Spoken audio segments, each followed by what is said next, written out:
guest today is one we have been excited about for weeks. Alua Arthur is a recovering attorney and the founder of Going with Grace, a death doula training and end-of-life planning organization. She has spent thousands of hours with folks as they contemplate their mortality when regrets, secret joys, hidden affairs, and dim realities are finally revealed aloud. Her TED Talk titled Why Thinking About Death Helps You Live a Better Life went online in July 2023 and has already received 1.5 million views. Every aspect of her fascinating life comes together in Briefly Perfectly Human, a deeply soul transformative story that encourages us to think about the often taboo subject of our own mortality and how embracing this reality can help us lead better, more fulfilling lives. You all have to get this book. It's linked in our show notes as well. But thank you for being here. Thank you. I'm happy to be here with you too today. So, your TED Talk was astounding. You Thanks. talk about meeting people where they're at. You talk about being at the end of someone's life, why we should eat the cake and don't worry about the diet so much, getting lost in the hustle. So, just to begin, what does a death doula do? A death doula is a non-medical and holistic support person for the dying person and their circle of support through the entire process.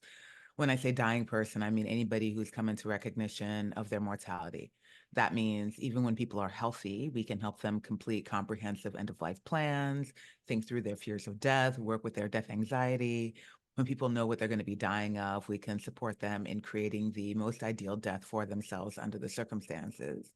And then after the death occurs, we can help family members wrap up affairs of their loved one's life. So we're doing all of the practical, emotional, holistic, like whatever you need, we got you, or we can find somebody who got you support through the process. I feel like this is something that is so needed. Um, but so many people are afraid to talk about it and they're uncomfortable talking about it. But first I want to ask you, like, tell us a little bit about what made you interested in this work, like what brought you into this work. I think it'd just be so helpful to hear that. Sure, because I think most people are like, why would anybody choose this? Right? They're like, death doula? What'd you say? Are you sure you didn't say deaf doula? And I'm like, no, death for sure. And then they automatically think I'm a weirdo, and they're not wrong. But I find that death work some people don't really choose it like it chooses you, like it shows up in your life. And this is something that became really clear to me as I was writing my book, my memoir, was that when I looked back, I could see at so many different points where the death of something or somebody really fueled something within me, like got me moved in a direction toward activism in some way. And in this case, I'd been practicing law at legal aid for almost a decade, and I grew really depressed. I mean, like a clinical depression, not like acute depression by any means, not the kind we see on Instagram, but like the depression, like a real, clinical major depressive episode. Where my psychiatrist and my therapist together decided that I was unfit to work anymore, and I took a medical leave of absence from work. And during that leave of absence, through incredible serendipity, I ended up in Cuba. And through even greater serendipity, I ended up on a bus next to a fellow traveler named Jessica, who was just a couple years older than I was at the time, who had uterine cancer. And we talked a lot about her life, and I started asking her questions that in my healthy mind may not have asked because the topic we think of as so taboo and untouchable, but I asked and she answered. We talked a lot about her fears, her desires, what she wanted out of her life. She shared with me things that she hadn't shared with anybody yet. And it opened up the space for us to have like a really meaningful conversation about mortality. It allowed me to also look at my mortality from a perspective and say, hold on a minute, like I'm going to die one day, and this is not the life that I want. Like, I don't want to die from this life. I want to create a life that feels like, yes, this is okay. This I can die from. This I'm going to be okay with dying from. So I set out to do that.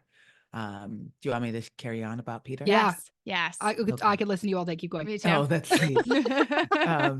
A couple of months, just 6 months after I came back from Cuba, when I was already like full of supporting people and thinking about mortality and being like, why aren't we talking about this, everyone? I was really the person at the party being like, so death, just like in the Barbie movie. 6 months after I came back from Cuba, my brother-in-law, my older sister's husband, Peter St. John, became ill. And Peter and I had grown close over the course of their relationship. And I hear that it's kind of strange for a brother and sister-in-law to be that tight, but we really were. We really were. It was like, you know, her and I were close our entire lives. I think she found a guy kind of like me to be with. I don't know if she'd agree, but he died. He died. He got very, very sick. And I got to go out to support him for the end of his life. And he died. And I still have a hard time finding words for it. I was floored. I didn't quite understand that people didn't live just because we really, really wanted them to, and just because they really, really, really wanted to live also. It was devastating. It was also a great gift to be able to support him at the end of his life and to see what people really grapple with when they're in the medical care system and to see how broken our system is as it relates to death care.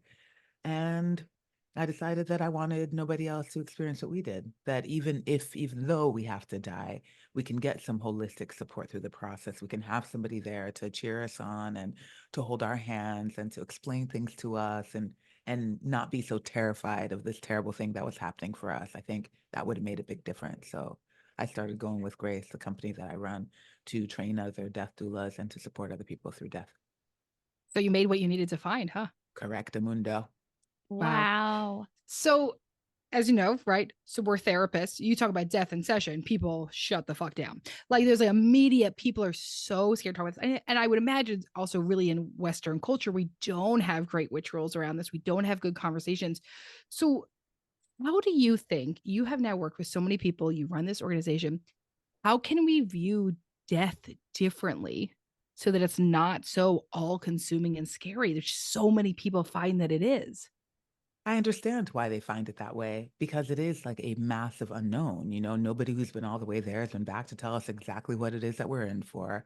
Nobody can explain why we do any of this stuff that we do, why life, why grief, like nobody can explain any of it. And so it makes us really uncomfortable. I think if we can look at death as a teacher, if we can look at it for what it has to teach us about our lives, about who we are, about what we value, about what we believe, about what we love, about how we want to spend our time, we can use it rather than just fear it. Now, the fear might not go anywhere, but it might be softened because now it has come to inspire us into our living while we're still here. I hope. I believe. Absolutely. You know what it made me think of too? I was watching something recently on near-death experiences. Have you worked with anyone who's had near? I mean, I guess it's probably something more sudden, or I don't know. It just was fascinating to listen to people who had like near-death experiences and would talk about what their experience was like. Truly. And it's almost always kind of universal. Yeah. Right? Like they were floating above themselves. It was incredible peace. They didn't want to come back, but they had to for whatever reason. And it's always fascinating to me.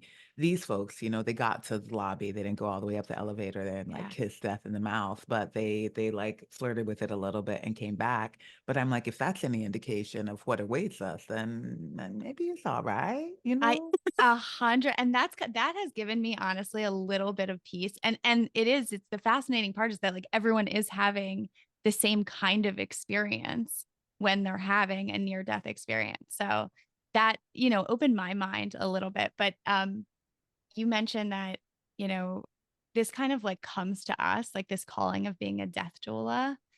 Can you say more about that? Like, what is it that you find in the people who maybe work for you or the company?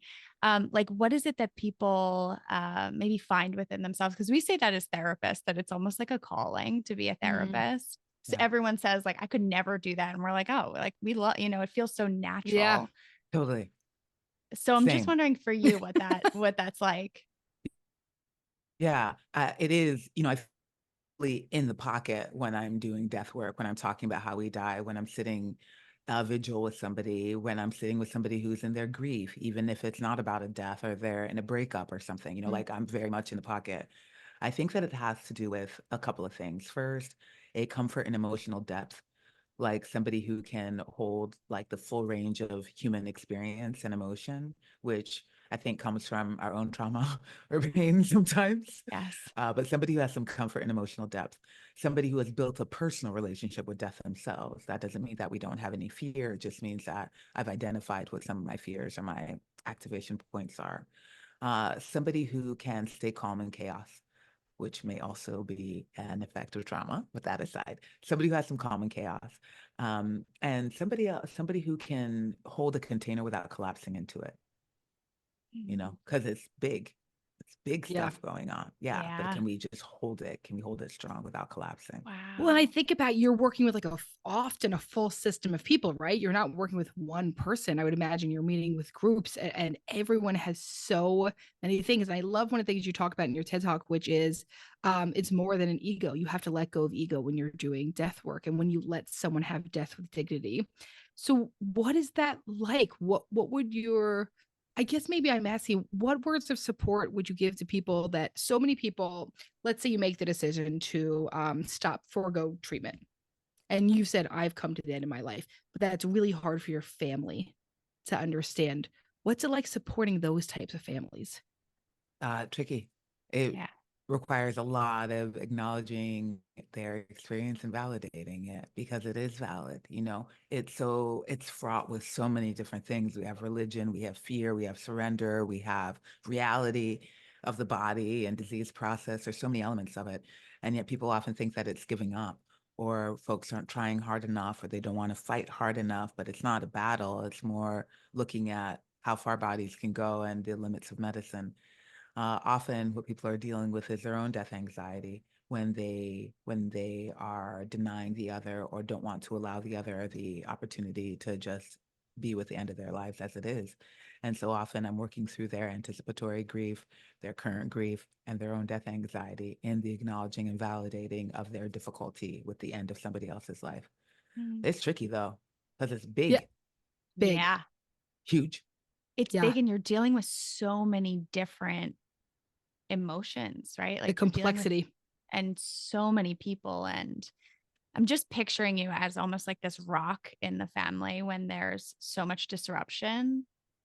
Like they bring you in to be like this, like really, like supportive kind of like rock for everyone where, when there's these life transitions, it disrupts an entire family system. And I just think it's so wonderful that like this is even a thing for people. I think so too. And I was just going to say, I'm a rock in their family, not mine. Right. Right? Not mine, not mine, not mine, not mine. I can show up in somebody else's family and be Yeah. cool, calm, and easy. All right. But in my family, I'm weeping, I'm upset, I'm Yes. hiding, I'm in the middle of everything in their family. Yeah. Well, this is what people say to us. Well, you must, because you're couples therapist, you must have the perfect marriage. And we say no. And absolutely not. But the other thing I'm thinking about is, so I used a birth doula, and it was the most amazing experience of my life because so much, especially in Western culture, is so medicalized. Right. And we take out things like love and caring and spirituality and any of these things that exist together.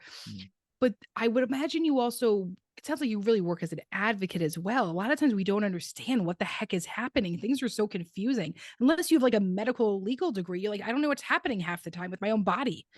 Big time.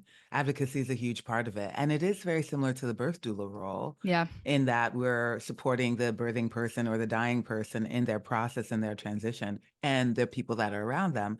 Yet the only difference is that in birth, we are often like celebrating the experience, where in death, we're vilifying it, or it's bad or wrong or heavy and terrible, whereas both could be seen as celebratory. When at the end of somebody's life, I often think you did it. Wow. You lived a whole life for however long it is. You did a whole life, and we know this joint can be difficult. Yes. And now you're done. And now you're done. Don't get me wrong. I don't always think that it's a beautiful experience, but I do think congratulations, you ran the race. You did it. You did it. Someone we had asked listeners what they'd want to ask you. So someone had wrote in this amazing question. What are common regrets people tend to have at the end of their life? And how can we use this to help myself now? Great question. Fantastic. They often circle around what they did with their time while they were here. I mean, their time, like their life overall. they center around how much time they spent at work or not, how Wow. much time they spent with their children or not. Sometimes people wishing that they spent less or did something else with the majority of their time, which is one that's really difficult. And I've gotten a bit of pushback about it, but I think those are the people that probably need to hear it more than anybody else. Okay. Sometimes people have regrets around their authenticity, like the choices that they made for themselves versus somebody else, and wishing that they could undo that. And I also often hear regret around relationships, like what they said or didn't say, how they showed up for people, how they didn't. Their I'm sorry's that never came or came too late. Their please forgive me's that never came or came too late. I love Yeah. yous that never came. Yeah. I'm Wow. just out of pure curiosity. Do you ever have anyone who was like, my life was dope and like I'm cool with zero regrets? Yeah, for That sure. what a way to go out, man. Totally. Totally. And available for a lot of us if we're willing. I Yeah. mean, but I think the way that I'm set up, there's gonna be something I'll be like, ah, damn it, in third grade, I wish I hadn't have said that thing. There's one thing I missed. Oh. So okay. Somebody wrote in, how do we get more comfortable with the idea of death on a micro level? Ooh, practice it every day. What is it? What do you mean? Well, for starters, we're dying every day, and tonight, the day dies. And People tonight, stop breathing when you just said that. People, I right. heard collective gasps. But you know what I mean? Like the day Yes. is done. It is complete. We've done all the things. It is finished. I'm going to sleep, which isn't quite like death, but does involve the cessation of consciousness. The way that we experience it shifts into something else, and we come back from it every morning. So practice it at the end of every day, reconciling the choices that you made, who you were, what you wore, what you said, how you spent your time. You might find some regret there. What can you do tomorrow in order to shift it if you have tomorrow? But practice it daily. Look at yourself in the mirror occasionally without judgment, without the, oh, I wish I had less of this and too many of that, but more the look at this body and how I experience this body. And it is moving toward death every single day, every day, every day. Wow. And before listening to your TED Talk and talking right now, like that would have made me uncomfortable. But but truly, like the way in which you have reframed death is, I think, just so incredible and so helpful for people because, we work with a ton of people who have a lot of anxiety around death. Someone even asked how to deal with death anxiety. Mhm. And I want to hear your thoughts, but also I just want to say, even just for myself, just the reframe of what death is and how the fact that you can practice it every day is wild. But just in an overall sense, and you're kind of saying it, but like how, if people have death anxiety, how do they deal with that? It's a big one. Yeah. Our fears of death are ingrained. Like, for starters, it's not bad. It's not wrong, unless, of course, it is something that's keeping somebody from engaging fully in their lives. But most of us carry a decent amount of fear of death. Some of it is in our DNA. It's the thing that tells us to drink water, like to eat food, to jump when you hear a loud noise, or to stop walking when you get to the edge of a cliff, to run when you hear a bear, if you hear bears. But it's that thing that says like stay alive at all costs. You know what I mean? So some of it is useful, it's healthy. And yet when it starts to impede in our daily function is when we have to rethink it. I think when we try to narrow down what it is that we fear, the thing that is making us anxious, it supports, because that's where we can learn from what we value. Fears of death fall into a few major category, and within all of them, there's a way to learn from it. Most of them are around, I haven't yet done this with my life, or this is what I still want. And that's a fear of dying because you haven't fully lived yet. So what must you do today in order to get closer to that? Wow. So, and this is something we hear often too, because someone asked what to do when grief feels never ending. Um, because it's such a process. So I'm just wondering what your thoughts are on that. Well, grief is never ending. Yeah. However, People it don't want you to shifts. say that. They I want you to say, know. here's the miracle. Here's the tip. Here's the hot take. Here's the grief hack. There is none. It shifts though. It shifts. It doesn't always stay as acute and always stay as difficult. It shifts, but it never ends. You know, my brother-in-law died over 10 years ago, 10 and a half years ago. And sometimes I still cry when I think about him. I'm getting emotional thinking about him right now. But there's also plenty of times when I giggle at the thought of his memory or some things that he did. And it didn't feel like that for a long time. It felt just like doom and horribleness. And I chased this man who had a walk that was similar to him in a mall in Germany, because I was like, could it possibly be him? I knew he was dead in my head, but my heart, you know, and I sobbed for hours after that. I think if I saw somebody similar today, I'd say, oh my God, look at Peter coming to give me a little nod. You know, it never ends, but it shifts. We learn how to integrate it. We learn how to walk with it. We learn how to move with it. We learn how to live with it. Yeah, just keep going. Wow. I'm wondering too, like, as I'm listening to you talk about your experience with Peter and just like your own grief journey, like, has this work as a death doula, has it shaped it all? Like how you've processed your own grief, or like just for you personally? I'm just wondering what that's like for you. I mean, kind of, but maybe not in the way that we're expecting. More in that I get to talk about Peter all the time because I do this work. You know, most people, after their person dies, people check in on them for a while, and then people get kind of scared to say the name of the person Yeah. that they love, or they don't want to upset them or bother them.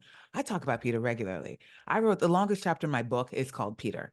You know, I get to be engaged with him. And I wish that more of us got to do that. Not only does it keep his memory alive, it keeps that like a strong connection that we had when he was living. It just, you know, looks a little different now. Yeah. Yeah. A few people wrote in about anticipatory grief. They talked about things like having a parent who's had battling cancer for 8 years, or a parent recently diagnosed with Parkinson's. So, one, I was hoping you could talk to that, but then I was also wondering if you could talk about, at what point do you recommend people reach out to a death doula, right? Like at first diagnosis, when you're farther along, how do people know when to get this incredible resource? Now is the best time for everybody. As I was saying, we work with people even when they're healthy to complete their end of life planning. And so if the idea is coming, if the potential, like, should we? The answer is yes, do, you know, just do, because they're going to be supportive in one way or another. Even if you got a diagnosis and you don't think this disease is the one that's going to end your life, there's probably some planning that you need to do. You may be having fears around your mortality because you got this diagnosis. Maybe you need some resources or a support group. You just need a chat about these big things that are on your heart. Call a death doula. This is what we do. This is what we do. Anticipatory grief is very, very real. Very real. I hear it a lot with folks that are caregiving dementia or Alzheimer's, Parkinson's, MS, ALS, diseases of that sort, where there's like micro losses along the way. It's important that we acknowledge it for what it is, and also recognize that it will look different after the death actually occurs, but that it's a very, very real phenomenon to feel frustrated or wishing that the death would come up quicker. It's something that people don't often acknowledge, Yeah. but wishing that the death would come quicker so that the suffering of the person who's dying would be over, but their suffering, also caregiving, would be over. The anger, the frustration, the sadness, the looking at them and knowing that they're here, but also feeling like they're going to die and feeling really sad and scared about that. All of that is perfectly valid. Yeah. And just like we must acknowledge it, honor it, honor it, honor it. Do people do it? Is this all virtual? The- Who's in Philadelphia is what I need to know. Yeah, plenty of folks, plenty of folks. So we've trained. I need to know. Yeah, we've trained like 2,500 death doulas in Oh my 17 gosh. countries thus far. And I know for sure we got folks in Philadelphia. There's a directory on our website that will show you where the doulas are that we've trained. And if we don't have it, there's a National End of Life Doula Alliance that has a larger directory that'll show you where a bunch of doulas are. So there's That's somebody awesome. for you. Yeah. Okay. So right now, well, it's funny, right? I mean, my lawyer wants me to think about what to do with my 2015 Mazda. And that does not seem very important. You're right. Yeah. That is in paperwork for some particular reason. You know what I mean? The Mazda. Yeah. What about your medical decision making or your life support or your kids? Like, but the Mazda? This is why I think it's always so funny that they lead with like your possessions, you know, get a will. Okay. what about your life? What about your desires? Well, right Who's when I gonna started want your 2015 Mazda anyway? Listen, I'm just saying. it's paid off and it's pretty stable, That okay? sounds valuable. But it's one of those things, right? I love that when you start your TED Talk, you're talking about, I want to die with the sunset. I want to watch the colors change. I want to do this. And yet the only thing that I have written down is who my Mazda is going to go to. Right. And it's just that I think it brings up this idea of like, wow, sometimes, like least shocking thing you've ever heard, our priorities are a little ass backwards. Yeah. Yeah. They're kind of fucked when it comes to death. A little fucked, right? completely Where fucked. I'm like, you know what I'd really like is I want like a Viking funeral. Like I want you to shove me off into water, Yes. Yeah. put some fucking flames up. Shoot an Right. arrow. No, you have to shoot an arrow. I'll be down with that, right? But like any of that stuff, and what's it like to take the time to think about it? Yeah. It can be really healing. It's also confronting, but can be really healing. So in society, well, at least in this society, we say often like, get a lawyer, get a will, get a trust, deal with your possessions. But what about your body? What about honoring it at the end? What might you want for your body and your services? Who do you want to make your decisions for you if you can't? That causes families a lot of grief. Stuff like that, people fight about for decades. Things like that is what causes trauma and death. Yeah, who gets grandpa's watch? Yes, of course, they care about that. The expensive artwork, I'd probably be fighting over it too if it was millions of dollars. But the things that like hurt and cause pain over time, really who made the decision about when mom was going to end life support? That causes pain. Talk about that stuff. Yeah, it's so interesting too because it's, I in my own personal life, like in my family, my dad's side, after his mom died, there was a huge rift between him and his brother because of this, because there Yeah. was like and it was all that. And just thinking about like the grief, that they go through on top of that, there's just so much pain that can happen in dividing things up if there's no communication, and if there's a lack of communication in the family for years and years and years. It just transitions into like when someone dies, it's going to be the same thing. So to bring someone in who can help communicate about things like that has to just be so helpful, and also save so many relationships when something like that is happening in the family. I think it can be really healing. I'm so sorry to hear that that's what you all experienced. And it's a regular occurrence, Yeah. and it doesn't have to be, because we can spend the time before the death occurs, like well before the death occurs, if we like, when we're still healthy, or at least when there's a diagnosis or it looks like it's going that way, start talking about it in a safe space with somebody who cares and can help navigate the conversation, give you some things to consider, help communicate your decisions and write them down ultimately. Yeah. You know what I always thought was a shame? That people read your eulogy after you die. I want to hear that shit. Yeah. You Same. know, The idea of a I think living that funeral people is the coolest thing I could ever I imagine. think we should. Is that something we could start Yeah. up where like you Well, can people hear? do this all the time. They do that. People do living funerals. Yeah. Yeah. They do. I'm living sure funerals. you do them. I haven't done one myself. I Oh. will tell you though, for my 40th birthday, I wanted to have one, and my mom was like, "Hell no, no, ma'am, no, ma'am." So She wasn't instead touching it. Nah. But people do this. I mean, this is a thing a ton of people do, is living funerals Yeah, where they very get cool. to hear it. Yeah, I think it's and a a lot great of idea. a lot of death doulas also like help facilitate them, and also do like a death meditation with kind of like a living funeral component, except you don't bring people in. You get to write your own eulogy, so you know what you would like people to say about you when you die. Wow. Yeah. That concept of like writing your own eulogy, I just think could be like very therapeutic in general. Try it. Maybe I will.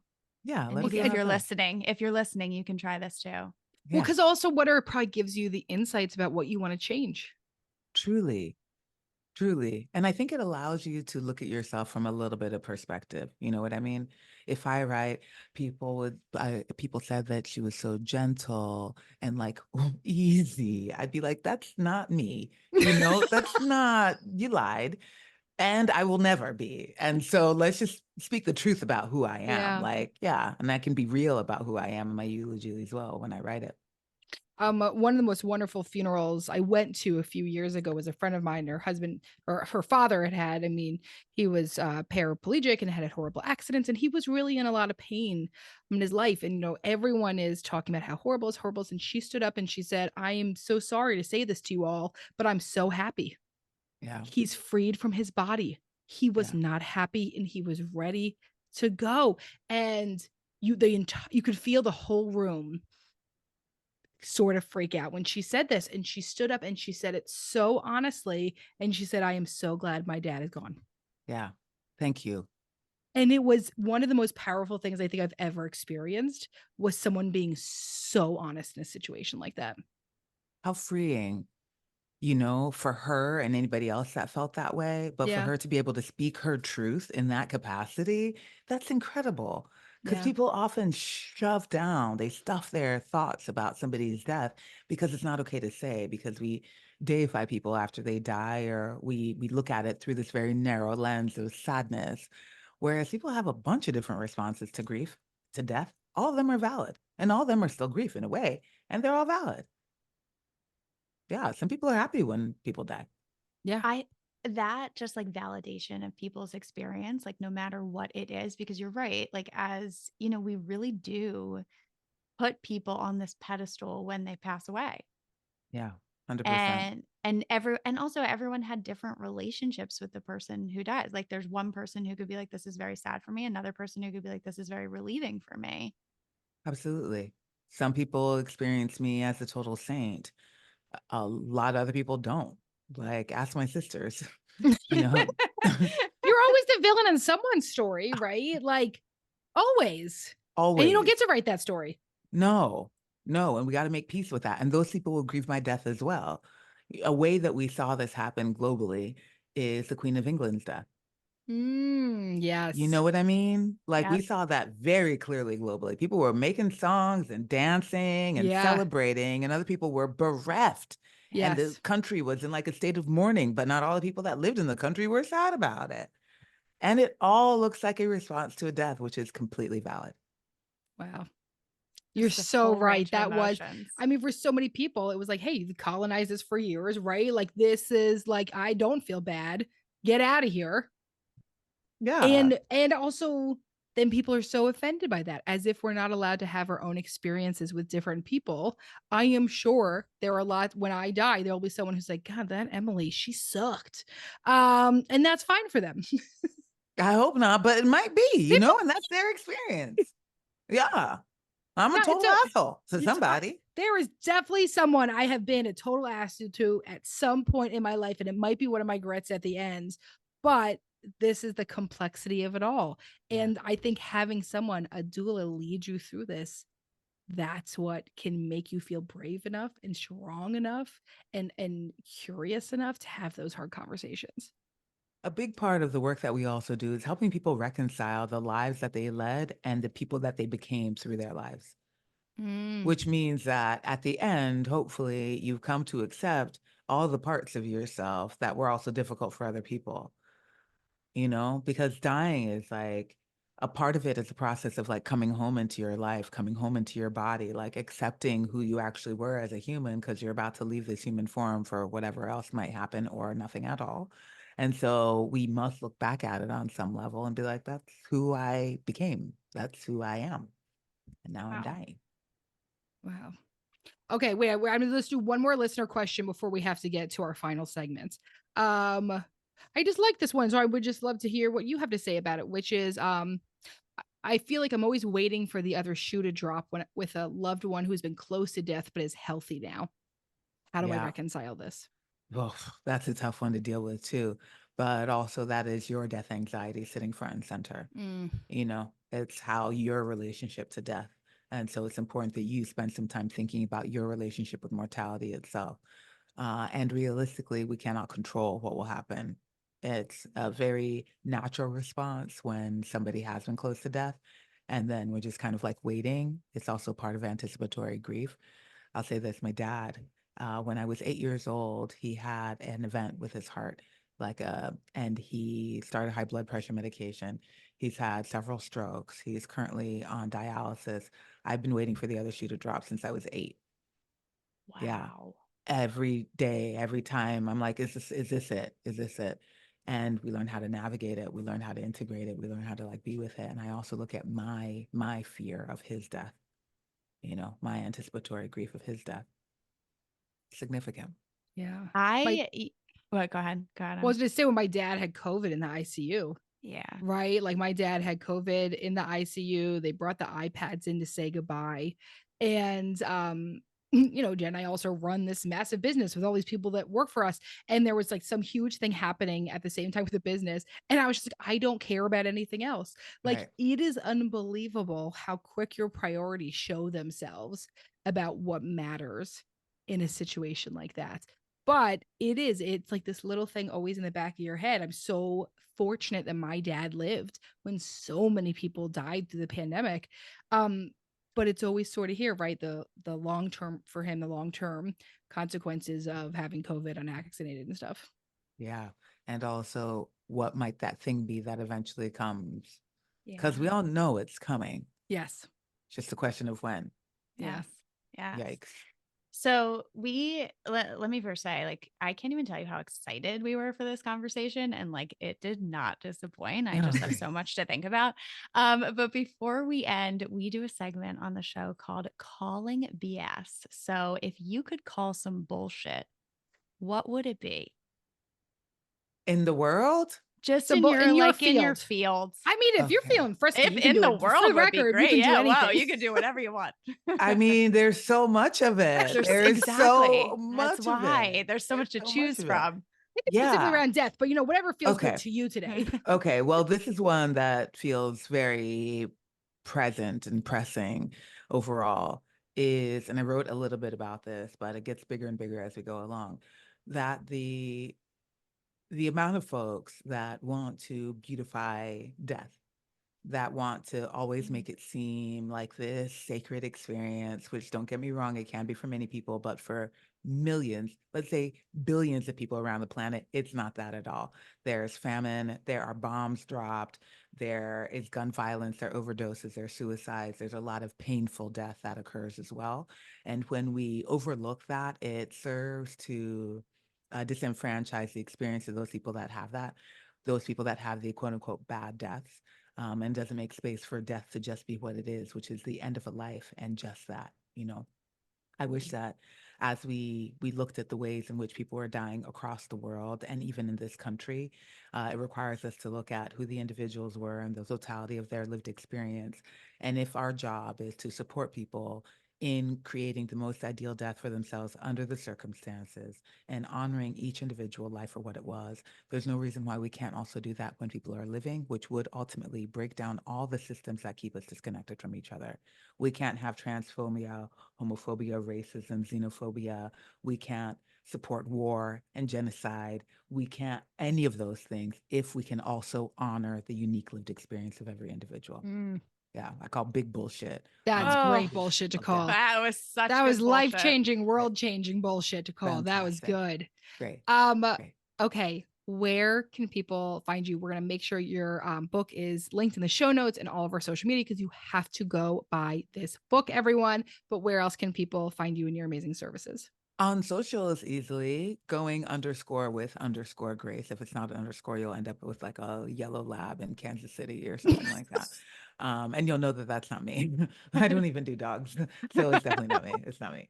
Yeah. All over the internet, really. I think if you Google Going with Grace or me, you'll find something that's useful. And we have a bunch of courses for people that are interested in becoming death doulas, but also folks that want to work with their death anxiety or find ways to inject a little bit of mortality into their lives to help them renew their engagement with living and create what they can for the time that they're here.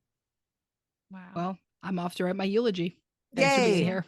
Thank you so much for having me. Thank you so much. Fun. Thank you so much for tuning in to today's episode of Shrink Chicks. We'll see you back here next week for another session.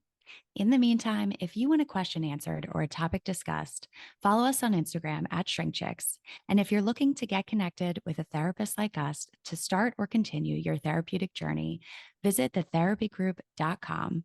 Just fill out a contact form on our website, and we will personally match you with one of our amazing therapists. And for all of our therapists and group practice owners out there, we also offer group practice consulting. And if you're looking to support yourself further and support our show, check out our amazing merch options at shrinkchicks.com/merch and our Know Yourself, Grow Yourself journal on Amazon. Also, if you'd be so kind, we'd love a rating, review, and for you to share with a friend or an enemy or a mother-in-law, honestly, whoever needs it, so that we can keep reaching more people on our mission to bring mental health topics to your ears every week. Thanks for being here with us. And don't forget to grow yourself. You got to know yourself.